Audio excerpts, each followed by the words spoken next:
আসসালামু আলাইকুম everyone. Renaissance Shampa cooking and ব্লগের আরও একটা নতুন পর্ব দেখার জন্য আপনাদের সবাইকে ওয়েলকাম।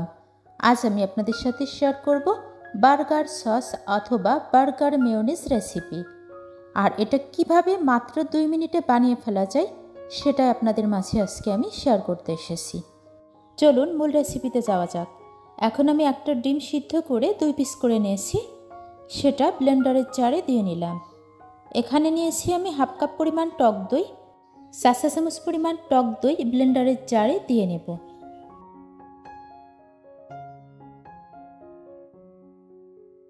পাঁচ থেকে 6টার মতো রসুনের কোয়া দিয়ে নিলাম। 8 থেকে 10টার মতো সাদা এবং কালো গোলমরিচ। এখন দিয়ে নিচ্ছি 4 চা চামচ পরিমাণ চিনি। দিয়ে নিচ্ছি হাফ কাপ পরিমাণ টমেটো সস। এখন দিয়ে নিচ্ছি 3 চা চামচ পরিমাণ গুঁড়া দুধ।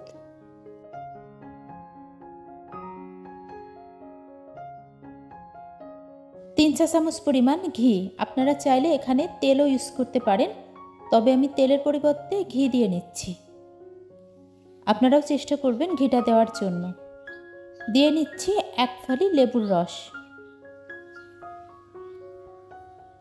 এবার আমি এটাকে ব্লেন্ডারে পেস্ট করে নেব।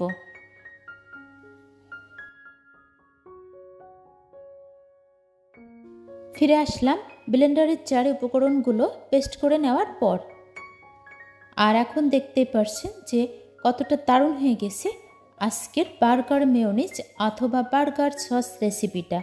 খুবই অল্প উপকরণে এবং অল্প সময়ে আপনারাও কিন্তু খুব সহজে এটা তৈরি করে নিতে পারেন বাড়িতে।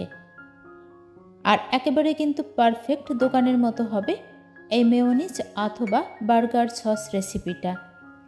আপনাদের কাছে কেমন লেগেছে এটা অবশ্যই কমেন্ট বক্সে জানাবেন। আর যারা যারা এতক্ষণ আমার রেসিপিটার সাথেই ছিলেন সবাইকে অসংখ্য অসংখ্য ধন্যবাদ ধৈর্য সহকারে রেসিপিটা দেখার জন্য। সবাই ভালো থাকবেন, সুস্থ থাকবেন। ফিরে আসবো ইনশাল্লাহ আবারও নেক্সট কোনো রেসিপি নিয়ে। আসসালামু আলাইকুম, আল্লাহ হাফিজ, থ্যাঙ্কস ফর ওয়াচিং। দয়া করে খাবার নষ্ট করবেন না, প্লিজ ডোন্ট ওয়েস্ট ফুড।